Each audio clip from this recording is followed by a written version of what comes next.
요즘은 그런 영화가 좀 줄어든 것 같습니다만은 한때 영화계에 그냥 거의 뭐 주제처럼 우리 한국 영화계에 풍미하던 영화가 있습니다. 그런 게 뭐냐면 조폭에 관련된 영화였습니다. 조폭. 그 시대에 왜 그렇게 조폭 영화가 많이 있었는지 모르겠습니다. 지금도 조폭 영화 나오나 모르겠는데 그때는 하여튼 뭐 영화만 나왔다 하면 조폭 영화였던 것 같아요. 그때 조폭 영화에 뭐 굉장히 뭐 미화된 그런 영화가 많이 나왔어요.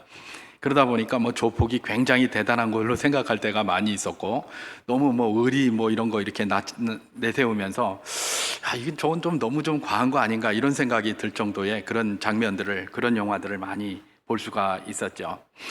이 조폭 영화에서 주로 이제 등장하는 아주 여러 가지 말 가운데 아주 그 좀 재밌는 말이 하나 있었습니다. 그래서 이게 나중에 개그 같은 데서도 막 인용을 하기도 했었는데, 우리 뭐 성도님들은 웬만하면 다 들어보셨을 법한 그런 말입니다. 그 말이 뭡니까? 조직의 쓴맛을 보여주겠다라는 겁니다. 조직의 쓴맛을 보여주겠다. 뭘 잘못하면 조직의 쓴맛을 보여주겠다. 저도 직장 생활 할 때에 그런 소리 많이 들었습니다. 위에 선배들이나 고참들로부터 조직의 쓴맛을 보여주겠다. 뭐 이런 말들 말입니다. 조직의 쓴맛. 그 조직의 쓴맛을 보여주겠다는 그것이 얼마나 그렇게 좀 유행을 했는지 개그에서도 그런 것들을 많이 활용하는 것들을 볼 수가 있었죠. 조직의 쓴맛, 이 쓴맛. 제가 왜 오늘 갑자기 메시지를 시작하면서 조직의 쓴맛으로 이야기를 하는가? 오늘 제가 메시지의 제목을 광야의 마라와 나오미의 마라라고 그렇게 붙여보았습니다. 광야의 마라와 나오미의 마라. 여기에 나오는 이 동일하게 공통적으로 나오는 이 마라라는 말이, 히브리어 마라라는 말이 쓰다라는 의미입니다. 쓰다. 그래서 제가 조직의 쓴맛 이렇게 하면서 한번 연결을 시켜 본 것인데요. 광야의 마라와 나오미의 마라. 이거는 제가 붙인 이름입니다. 제가 광야의 마라라고 붙인 이 마라는 어떤 마라인가? 출애굽기 오늘 우리가 읽었습니다만은 출애굽기 15장에 나오는 한 지역의 지명입니다. 그게 원래 그 지역의 지명이 마라는 아니었어요. 다른 어떤 이름이었습니다. 그런데 이 이스라엘 백성들이 거기 가서 아주 쓴맛을 보았어요. 쓴맛을 보고 나서 이 와 이렇게 쓰노? 그러면서 그 지역을 뭐로 지었다고요? 이름을 마라라고 지은 거예요. 그래서 제가 그냥 거기 광야의 마라라고 이렇게 이름을 한번 붙여보았고, 또 나오미의 마라는 무엇인가? 오늘 우리가 읽은 룻기 1장에 등장하는 내용인데요. 이 나오미라는 여인이 그야말로 모압으로 떠날 때는 굉장히 풍성하게 떠났는데 들어올 때 그냥 몰골이 형편없는 모습으로 그렇게 돌아오게 되었습니다. 베들레헴으로 다시. 그때 그 동네 사람들이 그러는 겁니다. 너무 많이 변해버린, 10년 만에 엄청나게 변해버린 그 몰골을 보면서 이가 나오미냐? 그래요, 동네 사람들이. 그걸 듣고 이 나오미가 화가 나서, 짜증이 나서 그렇게 얘기를 하는 겁니다. 나를 나오미라 하지 말고 마라라 하라. 이렇게 했어요. 쓰다 이런 의미죠. 마라라 하라. 그래서 제가 나오미의 별칭으로 사용된 이 마라, 이거를 나오미의 마라다 이렇게 한번 붙여본 것입니다. 광야의 마라나 나오미의 마라나, 이 마라라는 의미 자체는 쓰다라는 의미입니다. 그래서 광야의 마라도 썼고 나오미의 마라도 썼습니다. 근데 가만히 들여다보면 말입니다, 이 똑같은 마라라는 글을 썼는데 이 광야의 마라하고 나오미의 마라하고는 조금 차이가 있어 보입니다. 조금 차이가 있어 보이고, 결국은 그 차이가 뭐다? 나중에는 엄청난 결과의 차이를 가져오는 것을 우리는 성경을 통해서 얼마든지 발견할 수가 있게 되는 것이죠. 그래서 저는 이 시간에 같은 마라지만 광야의 마라와 나오미의 마라의 차이가 무엇인지, 그리고 그 차이가 만들어낸 결과가 무엇인지를 잠깐 상고하면서 우리 2023년 1월 세 번째 주 주일 은혜를 나눠보기를 소망합니다. 제가 특별히 왜 이 마라에 대해서 이렇게 이야기를 하고 있느냐? 우리가 이미 이 마라를 보통 쓰다라고 할 때 인생의 어려움들, 고난들 이야기를 하지 않습니까? 그래서 우리가 이미 그런 많은 마라들을 거쳐서 여기까지 왔습니다. 뭐 마라를 안 거친 사람은 하나도 없습니다. 뭐 고생한 사람 따로 있고 고생 안 한 사람 따로 없습니다. 다 고생을 이런저런 모양으로 많이 해왔기 때문에 우리도 마라 앞에 계속해서 있었을 가능성이 있습니다. 그런데 오늘 말씀을 함께 묵상하면서 내가 그때의 그 마라 앞에 섰을 때 나의 중심은 어떤 것이었는지를 한번 생각해 보는 것이 중요합니다. 그리고 이제 우리가 2023년 새해의 문을 활짝 열어 젖혔습니다. 그러면 2023년도에도 분명히 우리 삶 가운데 많은 부분 마라를 만나게 될 것입니다. 물론 안 만날 수도 있겠죠. 그러나 만날 가능성이 훨씬 더 안 만날 가능성보다는 높습니다. 그래서 우리가 또 마라 앞에 서게 될 텐데, 이 마라 앞에 섰을 때는, 아니 이미 벌써 그 마라 앞에 서서 이 자리에 나와 계신 분들도 있을지 모르겠습니다. 내가 지금 마라 앞에 서 있고 앞으로 또 서게 될지도 모르는데, 그렇게 내가 이 고난이나 어려움이라는 이 마라 앞에 섰을 때 내 중심은 어떠해야 할 것인가, 그걸 미리미리 이런 말씀을 통해서 한번 도전을 받아보자, 이런 이야기입니다. 그래야 우리가 마라 앞에 섰을 때 흔들리지 아니하고 주님의 은혜와 복 가운데 거할 수 있다라는 주의 말씀이 있기 때문에 그렇습니다. 그래서 저는 오늘 마라, 광야의 마라와 나오미의 마라를 함께 살피면서 여러분과 은혜를 나눠보기를 원하는데요. 먼저 광야의 마라, 광야의 마라가 어떤 마라인가 한번 살펴볼 필요가 있습니다. 제가 오늘 본문 출애굽기 15장 22절에서 23절 말씀을 봉독해 보도록 하겠습니다. 모세가 홍해에서 이스라엘을 인도하매 그들이 나와서 수르 광야로 들어가서 거기서 사흘 길을 걸었으나 물을 얻지 못하고 마라에 이르렀더니 그곳 물이 써서 마시지 못하겠으므로 그 이름을 마라라 하였더라, 그렇게 기록합니다. 모세가 홍해에서 이스라엘을 인도하여 냈습니다. 그 인도하여 내고 이 출애굽기 15장은 어떤 상황에서 시작이 되는 거냐면, 인도하여 냈고 그리고 그 인도하여 낸 사람들이 어디에 서게 됩니까? 홍해 앞에 서게 됩니다. 홍해 앞에 설 때에 이 애굽 백성들이, 애굽 군사들이 이스라엘 백성들을 죽이려고 뒤에서 막 쫓아오고 있습니다.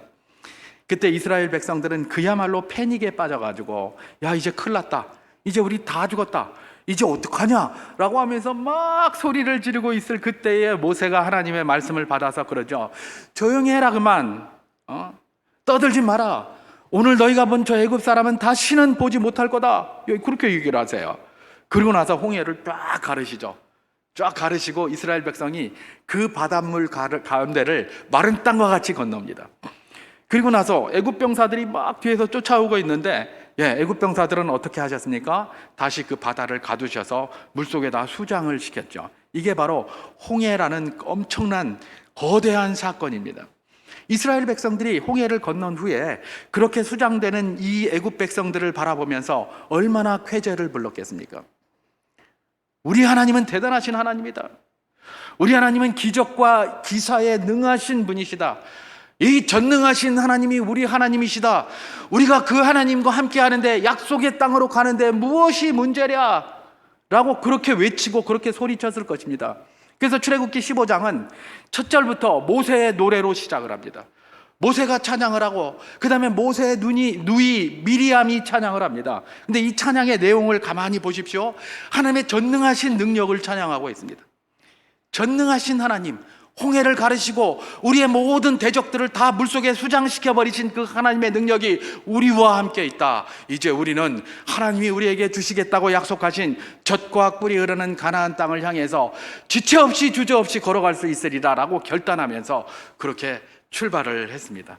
그 출발하고 나서 이제 오늘 본문이 시작이 되는 겁니다. 이들이 그렇게 찬송을 하고 전능하신 하나님의 능력을 찬송하며 그 힘을 의지해서 가겠다고 결단하고 출발을 했는데, 그러면서 그 가나안으로 들어가는 여정의 첫 발걸음을 내딛었는데 문제가 하나 있었습니다. 그 문제가 뭐냐면, 첫 여정을 내딛은 그 순간에 이 물이 없는 겁니다. 물론 애굽에서 나올 때 이분들이 분명히 물을 가지고 나왔을 겁니다. 왜냐하면 이제 사막으로 들어가야 되니까, 광야로 들어가야 되니까 물을 당연히 가지고 나와야 됐겠죠. 그런데 홍해를 건너면서 지금 다시금 가나안을 향해서 출발하는 이 여정까지 이미 그 물을 거의 다 먹은 것이죠. 물을 뭐 그렇게 많이 가지고 나올 수는 없잖아요. 짐도 많고 뭐 하고 그러니까 충분히 먹을 만큼 가지고 나오게 있고, 또 가다 보면 중간에 물을 얻을 곳이 있겠다, 또 그런 장소를 알고 있는 사람들도 있을 테니까 그렇게 해서 그냥 나왔던 것 같아요. 근데 지금 이 출발하는 이 시점에서는 물이 이제 다 떨어진 겁니다. 다 떨어졌지만 우리 주님께서 함께 하시며 전능하신 능력으로 우리를 먹이실 것이다라는 확신을 가지고 출발을 했습니다. 그래서 들어간 곳이 어디입니까? 수르 광야. 수르 광야로 이제 한 걸음을 딱 뛴 겁니다. 그리고 물을 찾아서 헤매다가 마침내 어느 한 장소를 발견했습니다. 그 장소의 이름은 잘 모릅니다.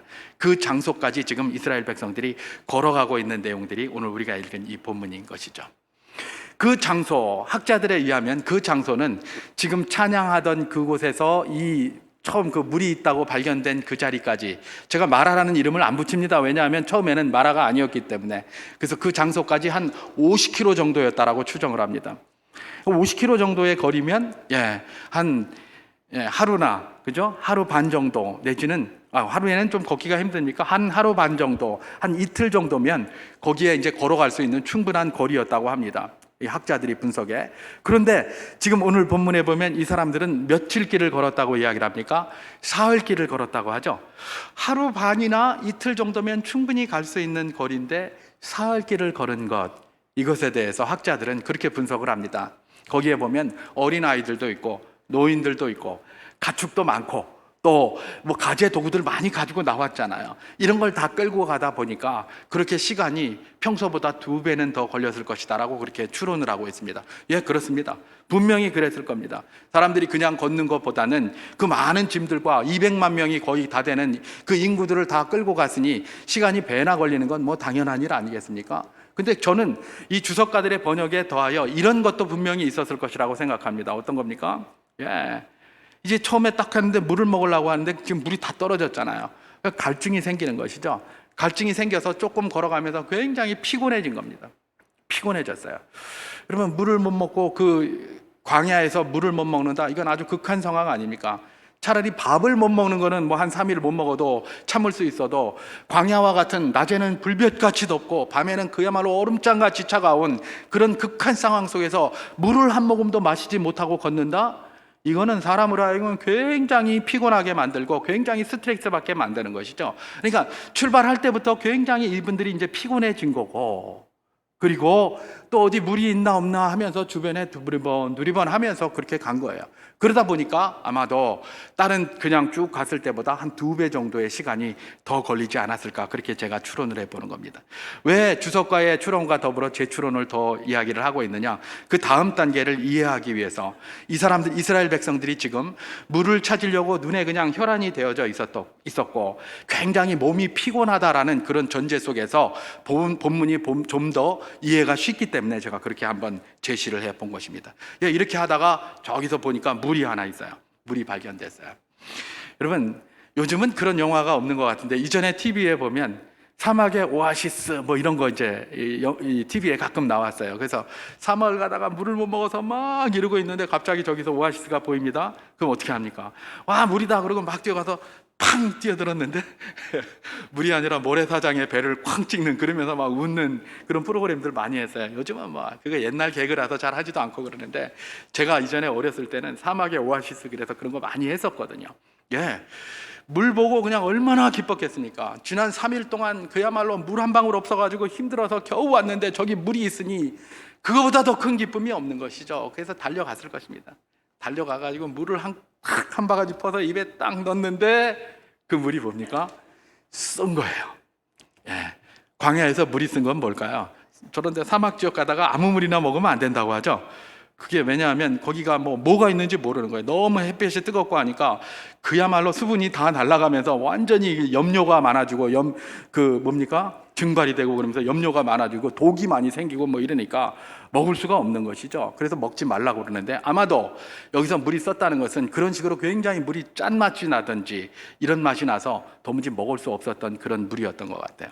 쓴물이 납니다. 쓴맛이 납니다. 여러분, 우리 이스라엘 백성들을 한번 상상해 보겠습니다. 지금 굉장히 몸이 피곤합니다. 여러분, 몸이 피곤하면 뭐가 생기죠? 짜증이 생깁니다. 우리도 몸이 피곤하지 않으면 별로 짜증 잘 안 내요. 내가 피곤하지 않고 기분 좋을 때 옆에 사람이 와서 뭐라고 뚝뚝거려도 별로 화 안 나요. 근데 예민해져 있을 때가 언제입니까? 피곤할 때예요. 피곤해 죽겠는데 옆에 와서 누가 찝쩍거리면 짜증이 확 납니다. 그죠? 안 그렇습니까? 저만 그런가? 저는 뭐 그러더라고요. 배가 고프거나 굉장히 피곤할 때 옆에서 누가 뭐라고 막 안 좋은 소리 하고 그러면 짜증이 확 나더라고요. 사실은 이건 저만 그러는 게 아니에요. 그래서 이전에 직장 생활할 때 결제를 언제 맡으라고 합니까? 점심시간 바로 전에 가서 맡으라고 하잖아요. 그러면 욕 먹던지 아니면 술술 풀리던지 둘 중에 하나라고 그러죠. 욕 먹는 건 뭐예요? 배고파 죽겠는데 이런 거 가져왔다고 욕 먹고, 아니면 뭐예요? 배고프니까 빨리 하고 간다 그러잖아요. 그래서 그때 가라 뭐 이렇게 얘기를 하는데, 어쨌든 이게 몸이 힘들고 피곤하면 짜증이 나게 돼 있어요. 짜증이 딱 나 있는 데다가 기대가 굉장히 컸어요. 저기 물이 있구나. 그래서 막 달려가는데 그 물을 못 먹게 됐어요. 여러분, 기대가 없으면 사실 화도 덜 나요. 뭐 별로 기대하지 않았는데 뭐 화가 안 나요. 근데 지금 잔뜩 기대를 했는데, 그럼 몸도 굉장히 피곤한데 가보니까 그 물이 있는데 물이 먹을 수가 없는 물인 거예요. 여러분, 이러면 어떻게 될까요? 짜증, 분노가 폭발하지 않겠습니까? 짜증과 분노가 폭발한 거예요. 지금 이스라엘 백성들의 상황이 그거예요. 3일 동안 물 못 먹고 지금 저기 물이 있다고 해서 물 한번 먹으려고 딱 따라왔는데 물을 마셔보니까 써서 먹을 수가 없는 거예요. 화가 치솟아 오른 것이죠. 그래서 이 사람들이 뭐라고 부르짖고 있습니까? 오늘 본문 출애굽기 15장 24절을 제가 봉독하겠습니다. 백성이 모세에게 원망하여 이르되 우리가 무엇을 마실까 하며, 그렇게 얘기를 합니다. 여러분, 성경은 이렇게 아주 이렇게 완곡하게, 아주 이렇게 부드러운 말로 이렇게 기록되어져 있습니다. 근데 사실은 이걸 이렇게 표현하는 게 아니죠.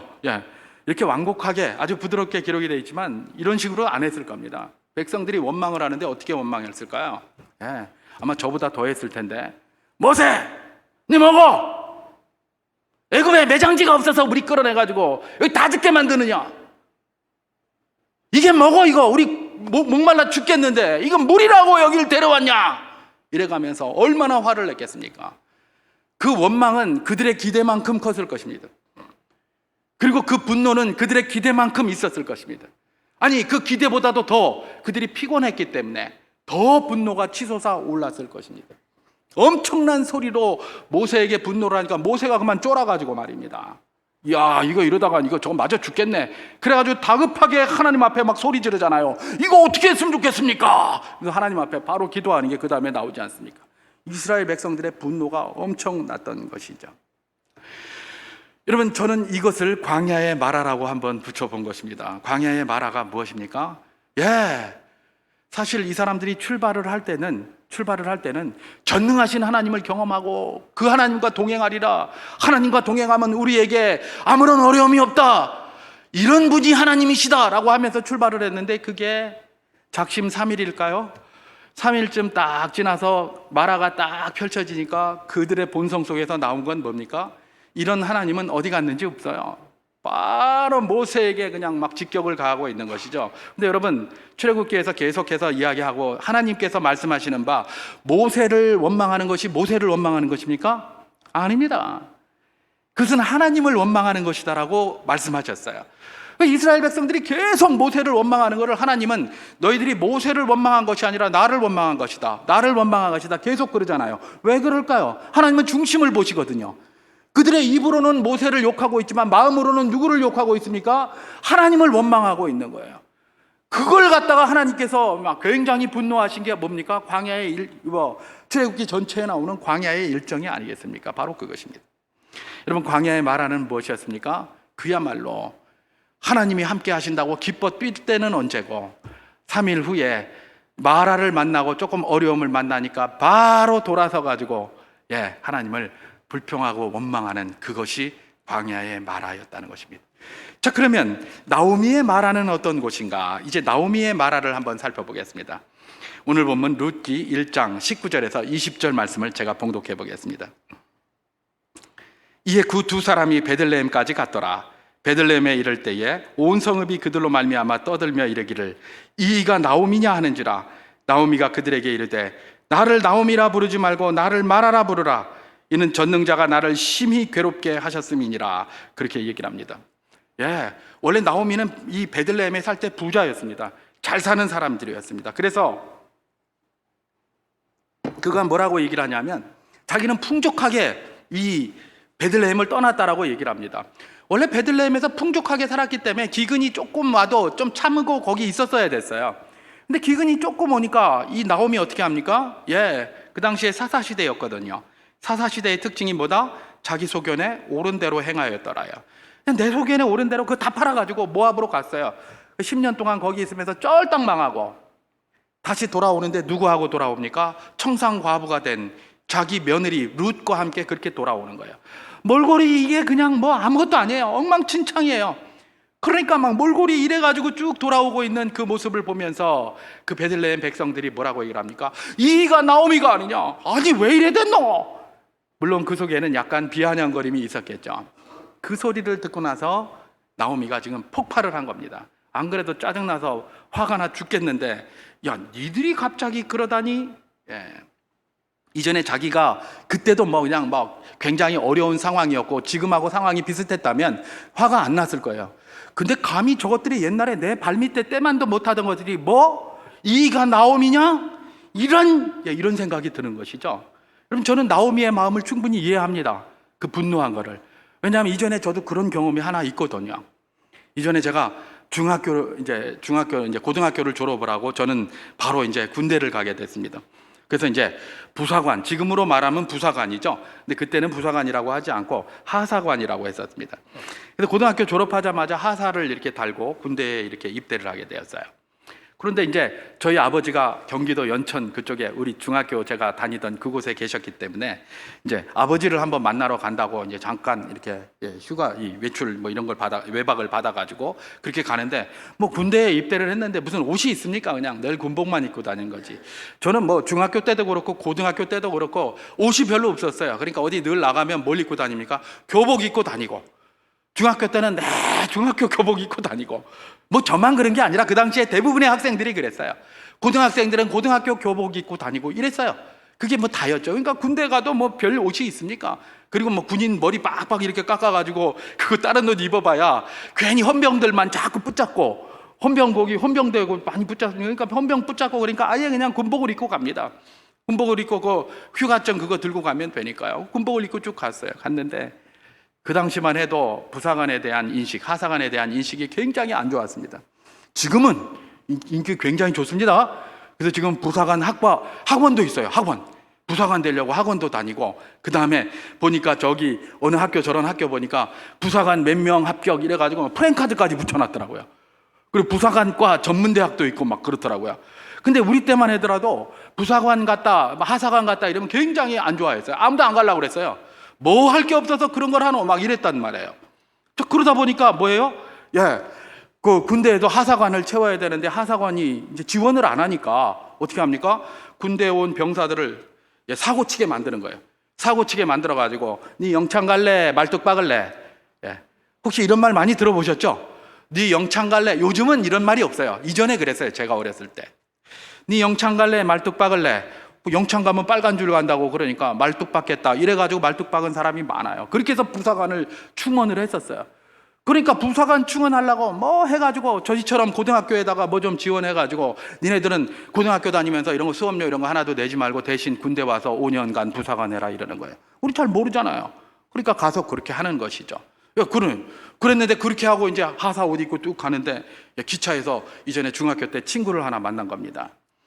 근데 그 친구가 중학교 때 공부로 하면 제가 뭐 잘했다는 건 아니고 저 밑에 있는 그런 친구였는데 오더니 비아냥거리듯이 야 너 뭐 입대했냐?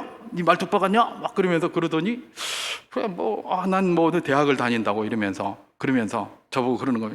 니도 대학을 가야지. 그러면서 딱 그러는 겁니다. 그 소리를 딱 들으니까 어떻게 될까요? 그래, 내 대학 가야 되는 거는 맞는데 네가 그 말 할 건 아니지. 이 생각이 딱 드는 겁니다. 분노가 치솟는 거예요. 근데 분노를 말할 수는 없죠. 쪽팔리잖아요. 그렇게 하면 쫀쫀하게. 저 속으로만 사귀는 거죠. 아니 자식이 말이야. 저게 지가 뭐라고 지금 네가 그런 말 할 건 아니지. 내가 대학 가는 거 맞고 딴 사람이 그러면 내가 뭐 알겠는데 너는 그런 말 하면 안 되지. 이런 생각이 딱 드는 거예요. 여러분 제가 그것 때문에 분노해가지고 말입니다. 제가 군대에 있을 때 그래서 대학 가려고 대학 시험 보고 그랬던 거예요. 뭐 다른 계기도 또 있습니다만 그 계기가 굉장히 중요한 계기죠. 이건 이전에는 맨날 바닥에서 벌벌 기면서 맨날 그러면 가방모찌 비슷하게 하던 게 대학을 가면서 지 대학생이라고 하면서 막 이러니까 자존심이 확 상한 겁니다. 그래서 제가 나오미의 마음 알아요. 나오미가 뭐예요? 이전에 자기 베들레헴에서 잘 나갔잖아요.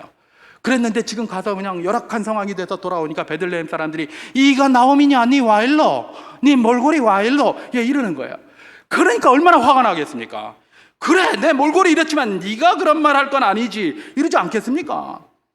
나오미의 마음을 충분히 이해가 됩니다. 그래서 화가 나가지고 나오미가 내뱉는 말이 있는 겁니다. 그게 바로 무엇입니까? 예, 오늘 본문 룻기 1장 21절 말씀을 제가 한번 봉독해 보겠습니다. 내가 풍족하게 나갔더니 여호와께서 내게 비어 돌아오게 하셨느니라. 여호와께서 나를 징벌하셨고 전능자가 나를 괴롭게 하셨거늘 너희가 어찌 나를 나오미라 부르느냐. 예, 그렇게 하는 거예요.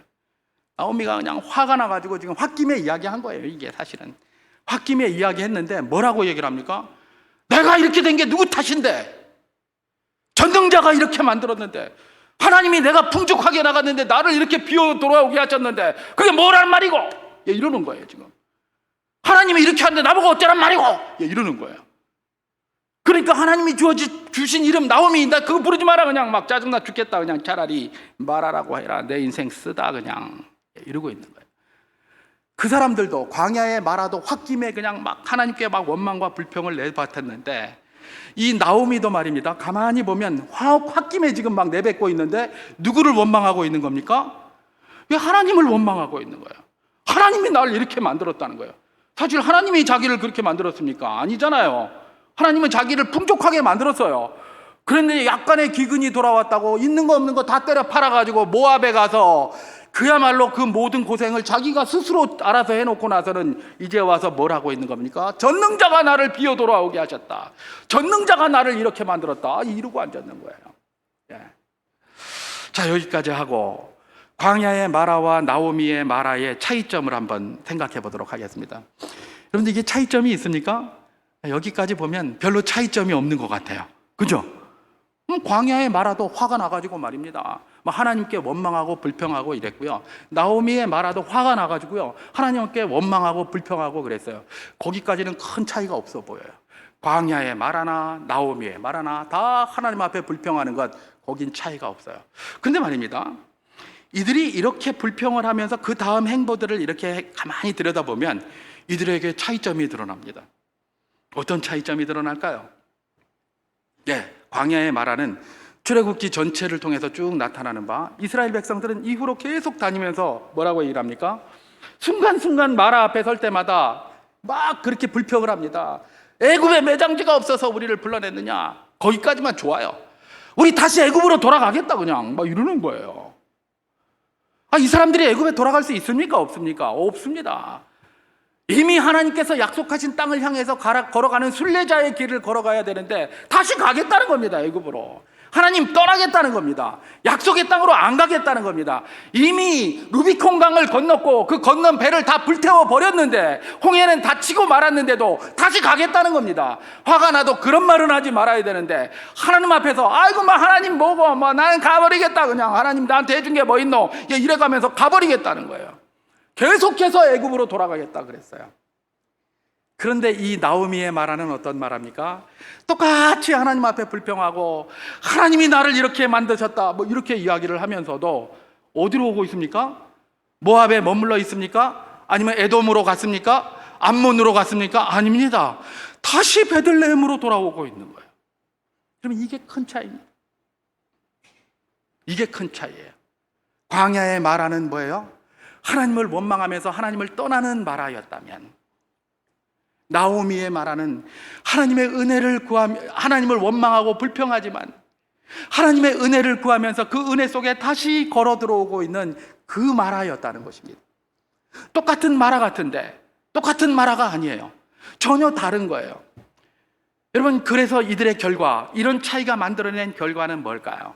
예, 광야의 마라는 그들이 도무지 되지 않기 때문에 하나님 앞에 큰 징벌을 받게 됩니다.